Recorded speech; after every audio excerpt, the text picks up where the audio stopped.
Extent of checking on sampling plan. जब हम sampling plan को चेक करते हैं तो हमें किस हद तक, किस एक्सटेंट तक हमें चेक करना है। So extent of checking on sampling plan, factors that should be considered for deciding extent of checking। ऐसे कौन से फैक्टर्स हैं जिनको हमें ध्यान में रखना होगा, that should be considered for deciding extent of checking. Extent of यानी कि किस हद तक, किस एक्सटेंट तक चेक करना है, ये डिसाइड करने के लिए हमें कौन से फैक्टर्स को कंसिडर करना होगा।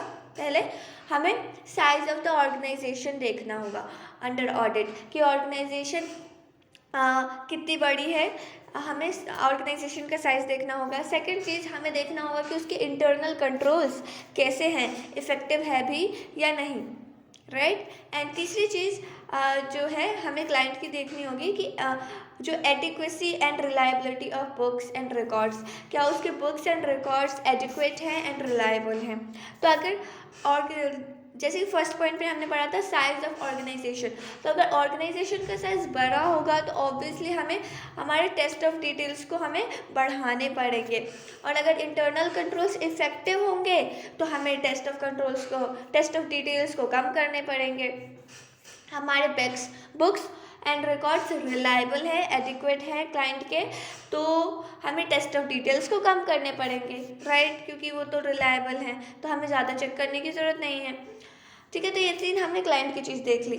ऑडिटर को दो चीज़ देखनी है, टॉलरेबल एरर रेंज, कि आपका टॉलरेबल एरर जो आपका लेवल होता है ना, टॉलरेबल एरर, वो अगर ऊपर है यानी कि इंक्रीज्ड है तो हमें टेस्टिंग को कम करनी पड़ेगी, बट अगर टॉलरेबल लेवल नीचे है तो यानी कि टेस्टिंग को हमें बढ़ाना होगा। जैसे कि जो एक चेकिंग का लेवल होता है ना, कि इससे हमें चेक करना है, बट ऐसा रहता है कि इतना तो हम नीचे का भी जो है ना उतना हम टॉलरेट कर लेंगे, तो अगर वो ज़्यादा नीचे है तो हमें ज़्यादा चीज़ें चेक करनी पड़ेंगी, और अगर ऊपर है तो हमें कम चीज़ें चेक करनी पड़ेंगी।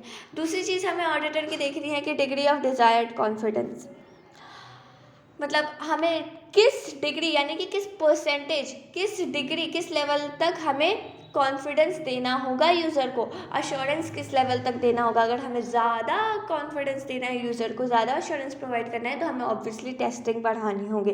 तो ये सारी जो चीज़ें हैं इनको हमें कंसिडर करना पड़ेगा अगर हम डिसाइड करेंगे एक्सटेंट ऑफ चेकिंग। पहला है साइज ऑफ ऑर्गेनाइजेशन, दूसरा इंटरनल कंट्रोल्स को ध्यान में रखेंगे, तीसरा रिलायबिलिटी ऑफ बुक्स, एंड चौथा टॉलरेबल एरर का रेंज कहाँ है, नीचे है या ऊपर है, एंड डिज़ायर्ड कॉन्फिडेंस, कितना कॉन्फिडेंस प्रोवाइड करना है वो भी हमें देखना है। तो इसके बेसिस पे हम डिसाइड करेंगे कि हमें किस एक्सटेंट तक सैम्पलिंग प्लान को चेक करना है। Extent of checking on sampling plan.